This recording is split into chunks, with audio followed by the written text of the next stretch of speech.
Ils ont du pouvoir quand même, non? Non mais attendez, quel pouvoir elles ont? Dans les milieux où il y a vraiment le pouvoir, il n'y a pas de femmes. Dans la finance, les femmes sont les régentes. C'est dans l'histoire de France, ça a toujours été comme ça. Oui, mais il faut le Elles ne partager. n'expriment pas le pouvoir. Elles n'incarnent pas le pouvoir. C'est comme ça. Je vous dis, le pouvoir s'évapore dès qu'elles arrivent. They are smaller, they are less intelligent, and they must earn less. That's all. La place de la femme, c'est à la cuisine.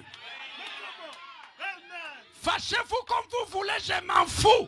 Dans les prochaines minutes, vous allez découvrir l'une des raisons pour laquelle les femmes ont été et sont encore marginalisées dans la sphère entrepreneuriale. Et préparez-vous à être choqués par les révélations et sujets tabous que cette vidéo va mettre en lumière. Car vous ne verrez plus jamais le monde entrepreneurial et les femmes entrepreneuses de la même manière.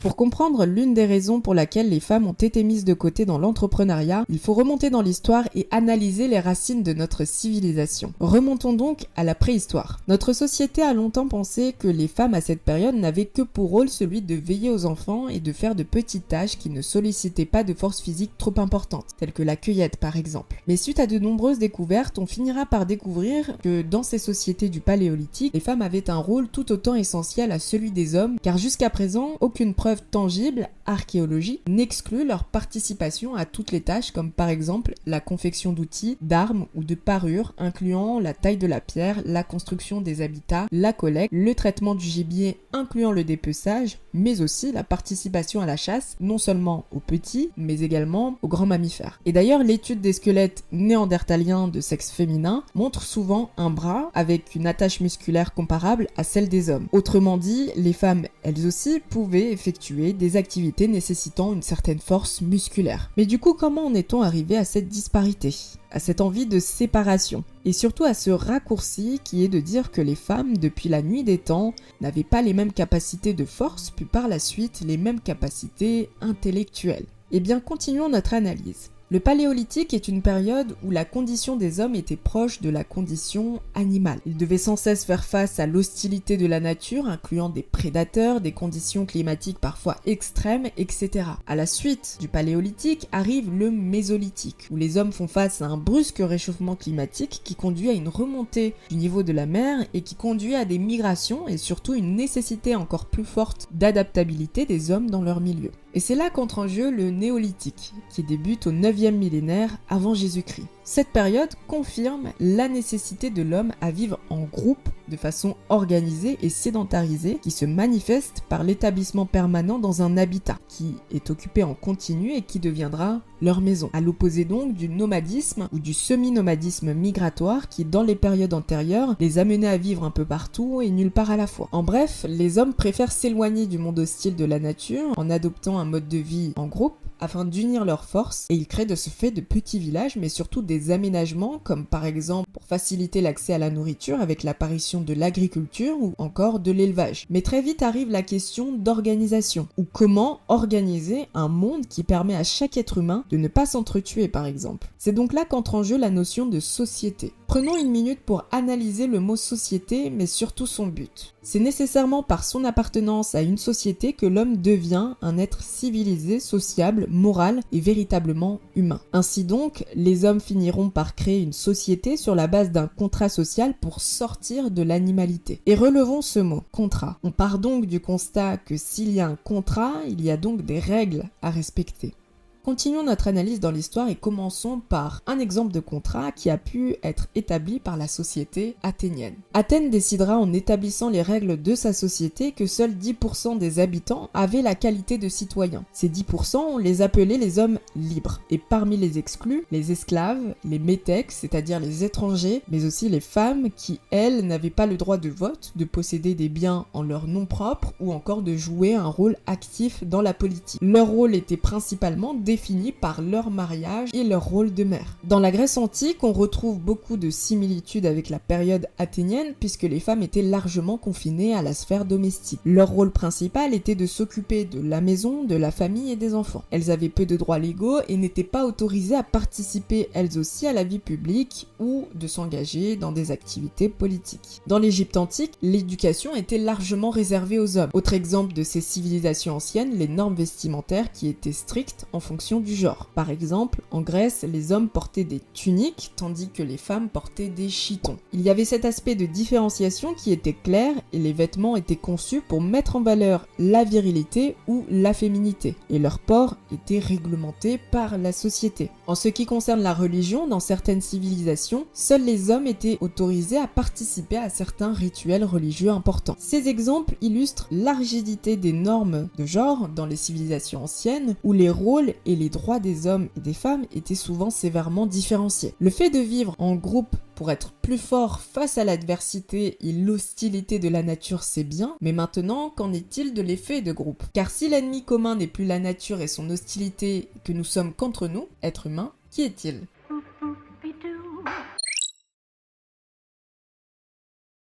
La marginalisation, le concept de bouc émissaire, a une longue histoire qui d'ailleurs remonte à l'Antiquité.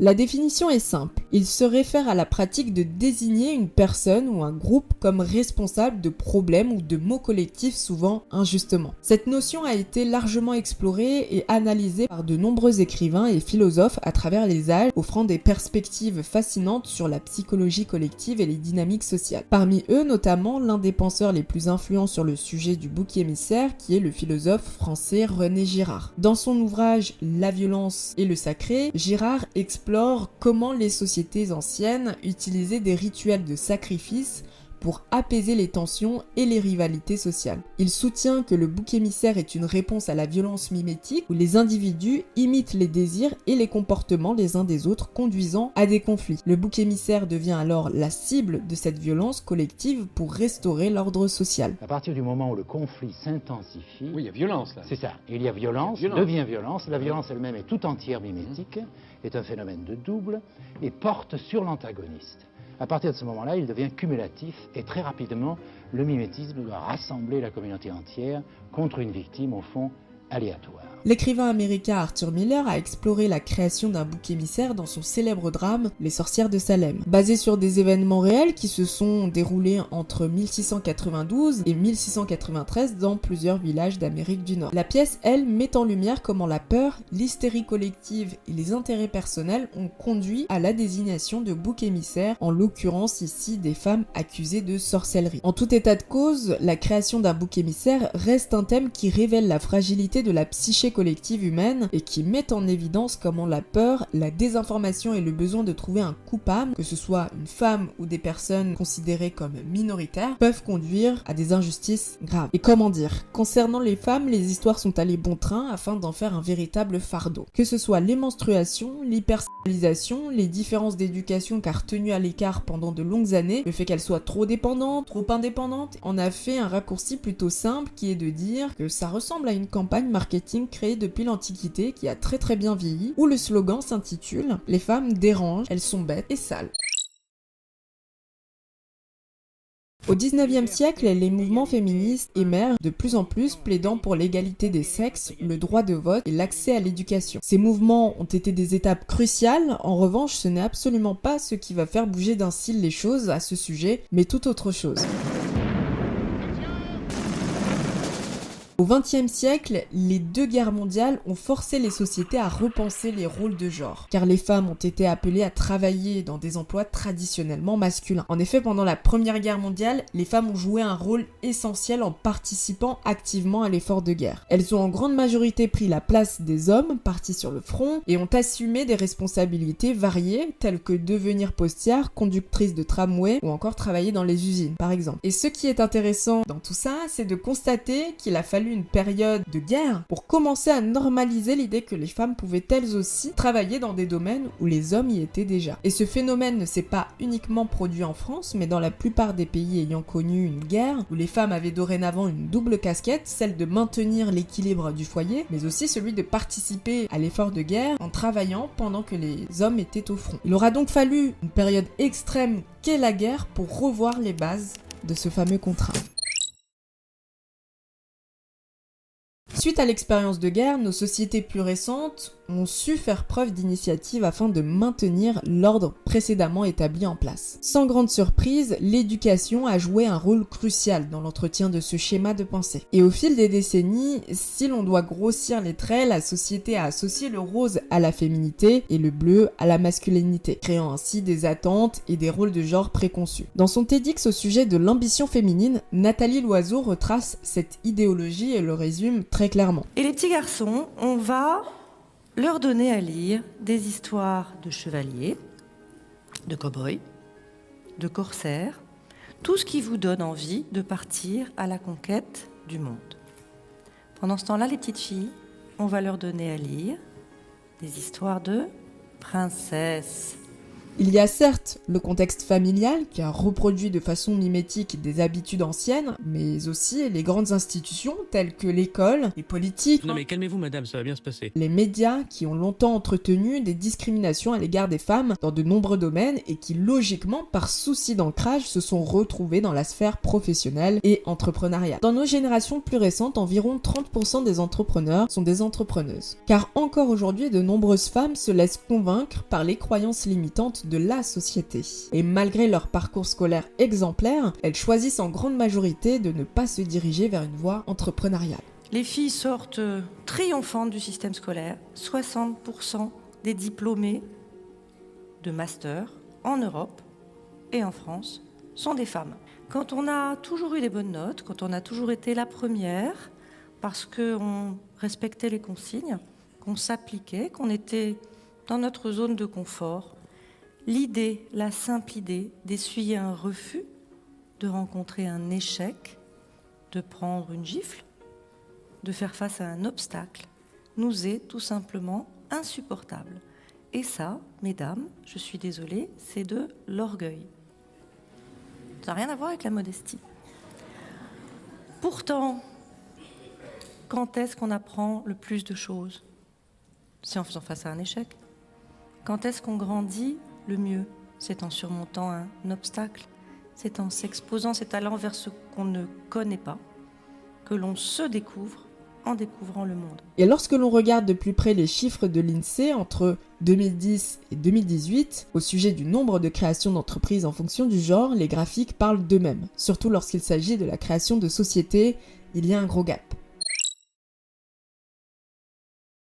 Prenons un cas concret. Céline Lazorte, bonjour. Fondatrice de la start-up Litchi, les fameuses cagnottes en ligne qu'elle crée en 2009 évoquent ses débuts difficiles, dont certaines embûches liées à son genre. Il faut plus de femmes entrepreneurs. Je crois qu'on a encore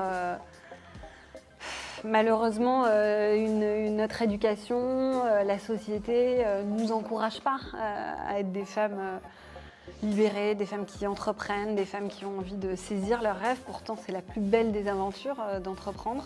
C'est hyper important que tous on agisse pour que finalement le monde des entrepreneurs il soit juste le reflet de la société française, de la société civile, parce qu'il faut des gens qui inventent les services et les produits de demain et pas uniquement des hommes d'un certain âge, d'une certaine couleur de peau et d'un certain type d'éducation. Ce qui ne l'aura pourtant pas empêché de faire de son projet un véritable empire. Car Litchi, en 2014, soit 5 ans après sa création, c'est 1,5 million d'utilisateurs dans plus de 150 pays. Donc oui, il y a et il y aura toujours autant d'embûches à l'entrée pour entreprendre au féminin. Mais c'est aussi un choix de se diriger vers la voie de j'abandonne ou de j'y vais quand même, je suis convaincue de trouver une solution. Qui plus est, de nos jours, si le contrat de la société ne te correspond pas, eh bien tu es libre de créer la tienne. Et toi, est-ce que tu penses qu'en 2024, les femmes ne peuvent toujours pas devenir des entrepreneuses à succès? Donne-nous ton avis dans les commentaires et si tu souhaites aller plus loin, je t'invite à regarder la prochaine vidéo très inspirante au sujet de Céline Lazorte, la fondatrice de la start-up Litchi.